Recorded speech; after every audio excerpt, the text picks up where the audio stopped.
अस्सलाम वालेकुम। प्रोग्राम बनो काबिल सबके सामने में आप सबको खुश आमदीद कहता हूँ। मैं हूँ आपका होस्ट मोहम्मद एहसन भट्टी। इलाक़े हासलपुर की आज ख़बर पर हम बात करते हैं।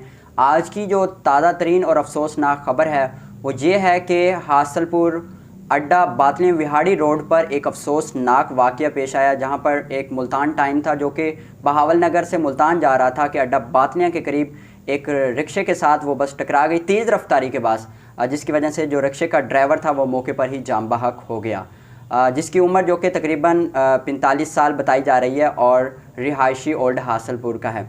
रेस्क्यू और पुलिस की जो टीमें थी वो मौके पर पहुंच गई, जो मौके से फ़रार हो गया। अब बात यह है कि आए रोज़ जो ये हादसात हो रही हैं इसकी बड़ी वजह क्या हो सकती है।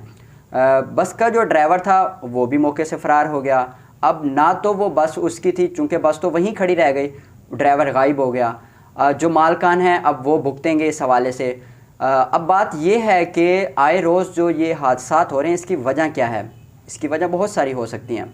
बाज़ औक़ात जो ड्राइवर हजरात हैं जो कि लोकल ट्रांसपोर्ट इस्तेमाल करते हैं, मुसाफिरों को एक जगह से दूसरी जगह लेके जाते हैं, वो मोबाइल फ़ोन का इस्तेमाल करते हैं और यहाँ से बस की रफ़्तार भी बहुत ज़्यादा तेज़ होती है और साथ मोबाइल फ़ोन का इस्तेमाल करते हैं।